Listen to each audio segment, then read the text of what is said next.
Michael Fleming, one of my favorites. হ্যাঁ, আমার এক ছাত্রী আমাকে গিফট করেছিল। তো সেদিনকে বইয়ের আলমারি ঘেঁটে দেখলাম যে এটা পড়া হয়নি, তাই ঝেড়ে পুছে পড়া শুরু করেছি। অর্ধেকটা পড়া হয়েছে।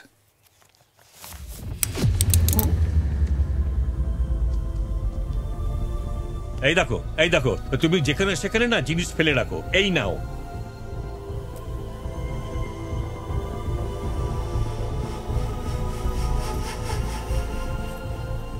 এটাকে বলে সেবল ব্রাশ। মানে এটা দিয়ে মানুষের পোর্ট্রেট আঁকা হয়। অত শত জানি না, মাটিতে পড়েছিল তাই এনে দিলাম। এখন থেকে না আঁকবেই মানুষের মুখ।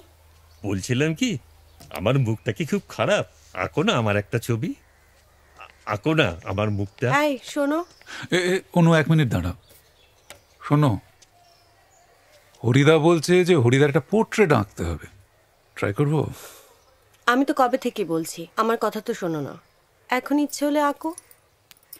বেশ, দি তাহলে একবার ইতিহাস সৃষ্টি করে। তা যা ইচ্ছে তাই করো, বাট প্লিজ ইলেকট্রিসিটি বিলটা দিয়ে দিও।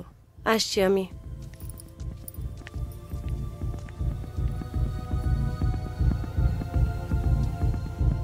দেখলে হরিদা, শিল্পীর কোনো কদরই নেই।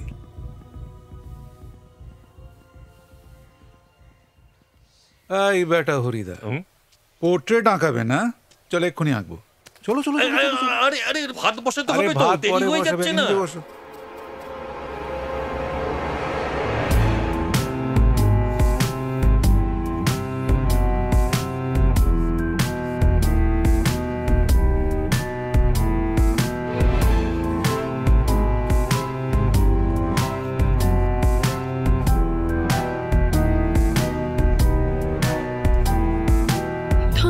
कोई चल रहा है, जिस्म को बदल रहा है, प्यार से निकल रहा है जिंदगी।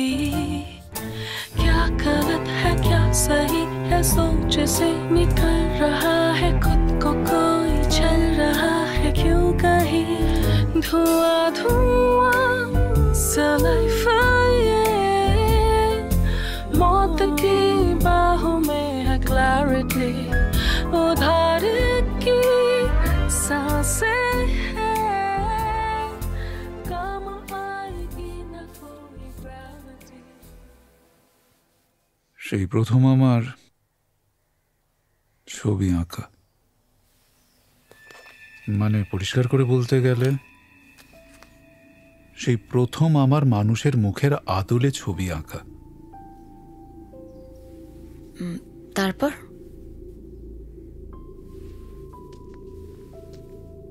তারপর জানেন, পরের দিন হরিদার শরীর খারাপ করলো, বললো বাড়ি যাবে। আমি কোনোদিন আটকাতাম না, কিন্তু সেদিন আমি প্রথম আটকালাম। বললাম হরিদা যেও না, ডাক্তার দেখাও।